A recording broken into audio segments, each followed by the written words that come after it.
Siento que el estudio de factibilidad que se hizo hace escasos 5 años puede no funcionar. debe haber sufrido muchos cambios. Lo que se necesita es validar la información. Miren, hay un dato curioso que aconteció en el día de ayer,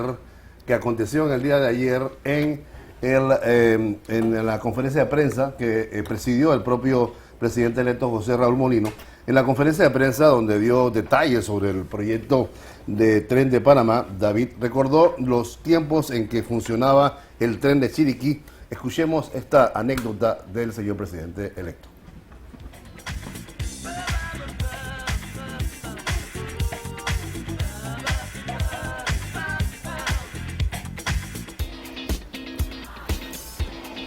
Bueno, mientras tanto, en producción encontramos el video que está por ahí. Felipe Rodríguez es uno de los dirigentes más visibles del oriente de Chiriquí y está con nosotros sobre el inicio del millonario proyecto del Tren de Panamá, David, una obra que significa una importante inyección económica para la región. Y hoy vamos a conversar con este empresario chiricano, Felipe Rodríguez, de todos conocidos, miembro del Centro de Competitividad de la Región Occidental, y quien también forma parte del comité sobre el proyecto ferroviario. Vamos a escuchar al señor Felipe Molino. Bueno, el señor Molino primero y introducimos a don Felipe. Yo viví la era del tren en Chiriquí. Y nadie me echa cuento de lo que significa un tren y el desarrollo que a lo largo y ancho de la vía se genera como consecuencia de un tren. Cierto que el que yo conocí en la década de 1960 era en un mundo lejano, limitado, que era Chiriquí hacia el distrito del Barú, Puerto Armuelles, por razón de la actividad bananera, exclusivamente. Pero también ese tren que yo usé mucho, Concepción, Puerto, cuando no había carretera sobre todo, integró a todas esas comunidades del distrito de Bugaba hacia Paso Canoas y después Puerto Armuelles, y generó trabajo, generó nuevas viviendas, integración comercial desde todo ámbito. Nunca podré olvidar que irnos en ese tren era toda una aventura. En cada estación donde entrábamos era lo más parecido a las historias de García Márquez en Aracataca. La señora que entraba con el tambucho lleno de bolitas de carne con salsa roja arriba, que no se le caía, la que vendía torrejita de maíz, la que vendía arepas o hojaldres, todo. Pifá, mucho pifá, me acuerdo que se vendía. En cada lugar había toda una actividad, hasta que llegamos a Puerto Armuelles, que era... Eran las reminiscencias del presidente electo José Raúl Molino acerca de sus recuerdos del tren de Chiriquí. Don Felipe Rodríguez ahora está con nosotros para darnos sus reacciones acerca de este proyecto presentado en el día de ayer. Don Felipe, ¿cómo está usted?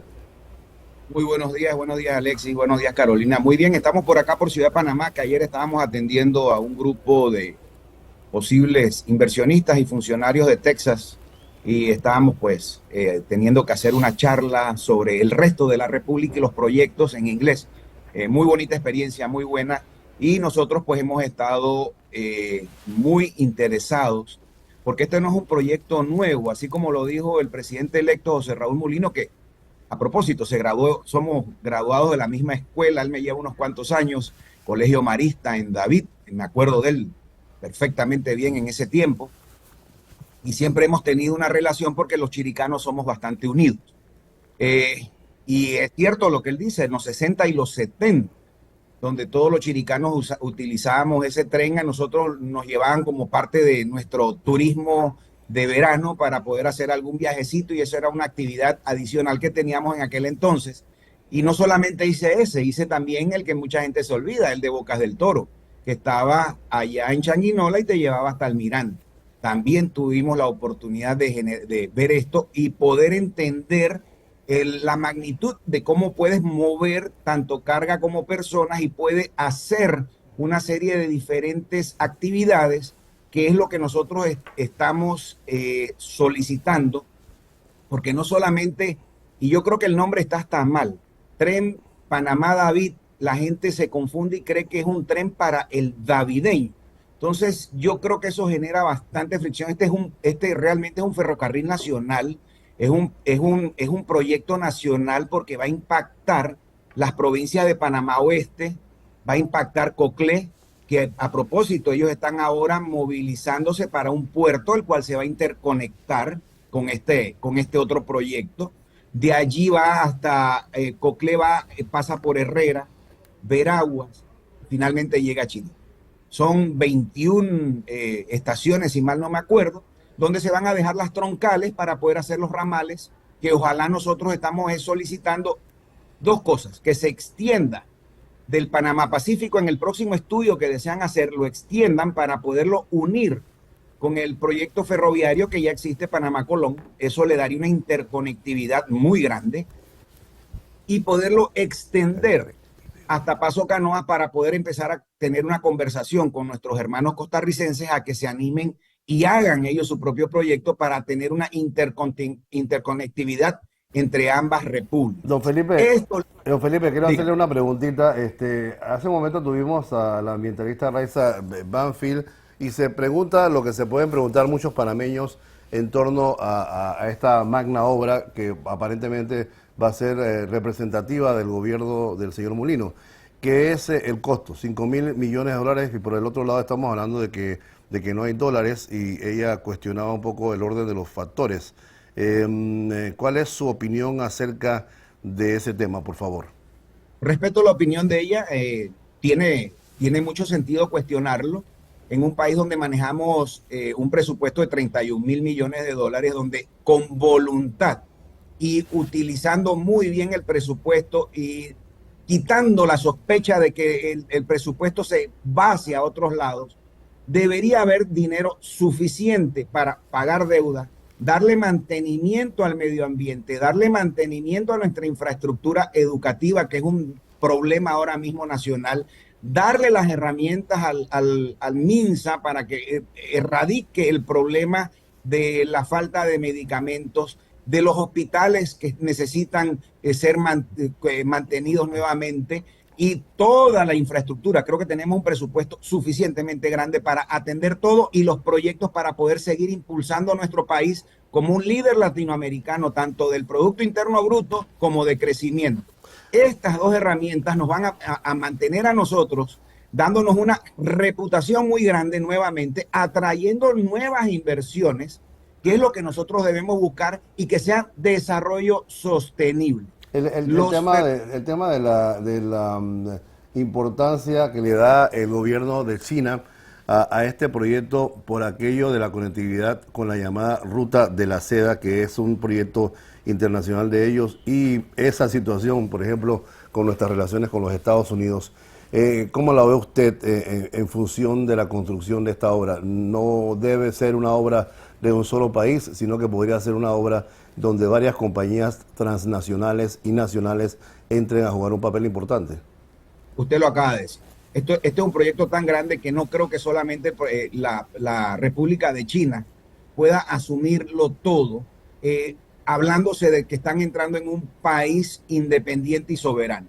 Ellos van a postularse, van a hacer un consorcio, no creo que puedan entrar solos, van a venir compañías de la República de China que pudieran hacer consorcio con compañías europeas, compañías norteamericanas, y hemos hablado en muchas ocasiones con los señores de la embajada norteamericana. Ellos nunca han estado en desacuerdo de que la República China invierta en Panamá. Eso es algo soberano nuestro, y nosotros lo que tenemos que hacer es manejarlo para no perder el control y que no suceda lo que puede haber pasado en otros países como Sri Lanka, donde perdieron el control de los puertos a la República de China. Yo creo que sí, eso es un tema que tenemos que evaluar, donde se tiene que hacer a través de una APP, es el concepto que nosotros estamos manejando como una mejor alternativa, que no deba ser manejado por el gobierno per se, sino crearse las condiciones para que se haga una APP y esto lo maneje la empresa privada, porque nosotros sentimos que debe haber suficiente movimiento de carga y de pasajeros para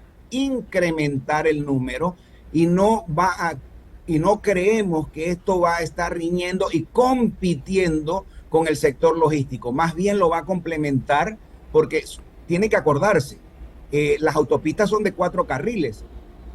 el ferrocarril es de una sola vía y tiene que tener sus desviaciones para poder sacar el tren para que el otro pase. Eso es una demora, o sea, es una demora logística. Creo que es una imprecisión también decir que de Panamá a David se va a hacer en 2 horas y pico. Se pudiera hacer si no para en ningún lado. Y es un tren que solamente sea expreso. Eso no creo que vaya a ocurrir. Por ende, sí hay que añadirle las paradas y los tiempos de espera. Don Felipe, es importante lo que usted dice, porque acá estamos hablando de la información que tenemos, 2 horas y 30 minutos, alcanzando una velocidad de hasta 160 kilómetros por hora. Un estudio de viabilidad revelado en 2019 detallaba que el tren podría realizar hasta 4 viajes de ida y vuelta hasta Santiago y 2 hacia David diariamente, me imagino que basados en ese timing. Sin embargo, usted apunta a algo importante, que no solamente es la rapidez del tren y llevar y traer personas, sino la viabilidad económica que tenga que tener el tren para poder existir. O sea, y la viabilidad significa carga y personas, no solamente el transporte de personas. En eso nos concentramos y hemos estado solicitando el trabajo que se hizo en el del 2017 y se entregó en el 2019, el estudio de factibilidad que regaló la República de China, que se hizo y se entregó en David. Hubo una primera entrega casualmente en la Cámara de Comercio, donde yo estaba todavía en la Junta Directiva, no presidía en ese entonces Camilo Brenes, y posteriormente se hizo la entrega oficial en la Feria de David. Esa documentación reposa en el MISIE, como nosotros lo entendemos. Hemos tratado de buscar esa información para poder validar toda la información que se está filtrando y que se está dando. Sí, por ahí está corriendo, en algunos medios he escuchado que hay algunos medios y personas que tienen ese documento. Sería bueno tenerlo todo. Por ejemplo, mire, los trenes de pasajeros alcanzarían una velocidad de 160 kilómetros, mientras que los trenes de carga llegarían a los 80 kilómetros por hora, lo que quiere decir que el estudio de factibilidad estaba tomando en cuenta que había trenes para pasajeros y trenes para carga, y eso habría que verlo en términos de costo, beneficio, factibilidad, etcétera. Habría que ver muy bien lo que ya los chinos hicieron, y por supuesto me imagino que tiene que entrar a jugar otro papel, otro estudio de factibilidad más actualizados. Don Felipe. Bueno, yo siento que el estudio de factibilidad que se hizo hace escasos 5 años no debe haber sufrido muchos cambios. Lo que se necesita es validar la información, porque si nosotros vamos a arrancar a hacer un nuevo estudio, van a pasar 2 años a 3 años antes que se conforme, y posiblemente el proyecto insignia de este presidente no se logre. Entonces, el mensaje es que se revise lo que ya está trabajado, se valide y se añada algunos elementos que quedaron por fuera, porque empezar el proyecto desde el área Panamá-Pacífico para nosotros es difícil entender por qué no se lleva hasta la conectividad ferroviaria, donde existe ya un ferrocarril Panamá-Colón que ha estado, y debemos, creo que aclarar, aquí antes del canal, ¿qué es lo que hubo? Un ferrocarril. Fue construido en los 1850 por los norteamericanos para trasladar carga y gente desde Colón hasta Panamá, que es la gente que iba a California. O sea, nosotros no somos ajenos al negocio del ferrocarril en este país. Y creo que debemos entender en la cadena logística la importancia de tener los elementos completos para tener una logística integral en este país y poder realmente empezar a decir que Panamá es un país logístico. Panamá realmente es un canal logístico. El área canalera es el única área que se ha desarrollado muy bien en el área de logística en Panamá. Fuera de allí es bastante pobre la logística que nosotros tenemos.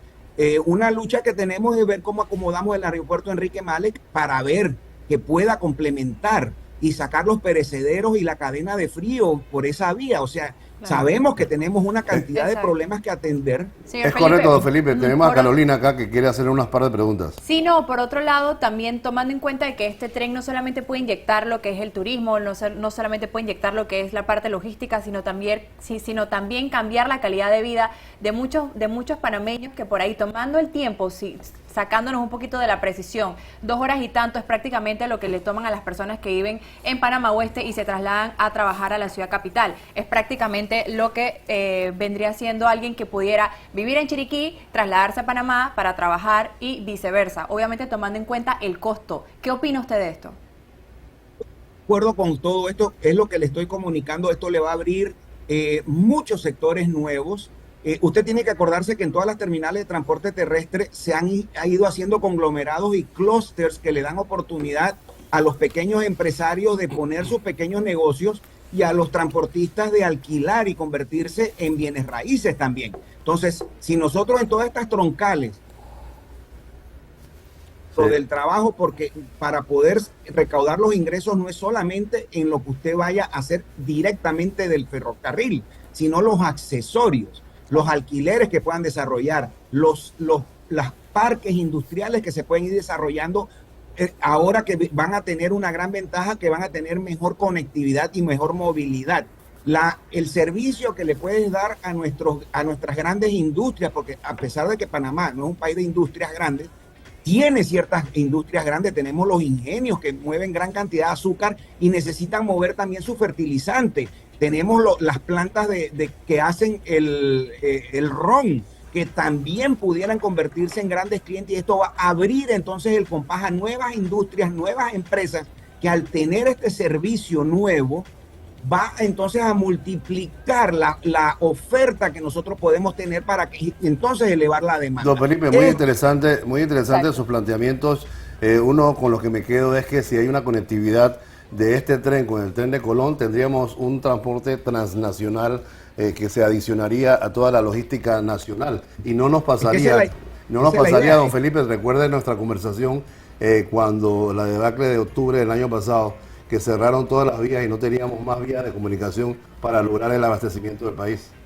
Otra alternativa. Entonces, al abrir las alternativas, ponemos un poquito más dificultoso el hecho de que puedan cerrar. Que puedan protestar es otra cosa. Todo el mundo tiene libertad de protestar, pero que puedan cerrar y afectar a terceros. En eso no estamos de acuerdo, nunca lo hemos estado. Entendemos por qué lo hacen, porque muchas veces la desidia gubernamental provoca hacer eso, pero bueno. Ojalá pues la desidia se haya acabado, don Felipe. Don Felipe, tenemos compromisos más adelante. Nos gustaría que nos visitara acá en Shock Multimedia y se bebiera una taza más con nosotros y pudiéramos hablar de estos temas ya con el informe de 2019, la factibilidad, la viabilidad que hizo el gobierno de China, y poder ver en los puntos exactos cuáles son los temas que deben de verse en este proyecto. Muchas gracias por atendernos con tan corta precisión, don Felipe. Muchas gracias por estar con nosotros. Alexis, muchas gracias.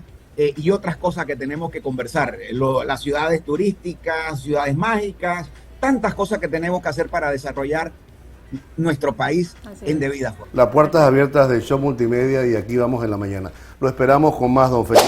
Escúchanos por la 93.3 FM, o míranos en vivo por YouTube desde las 6 de la mañana de lunes a viernes. Aquí vamos por Shock Multimedia.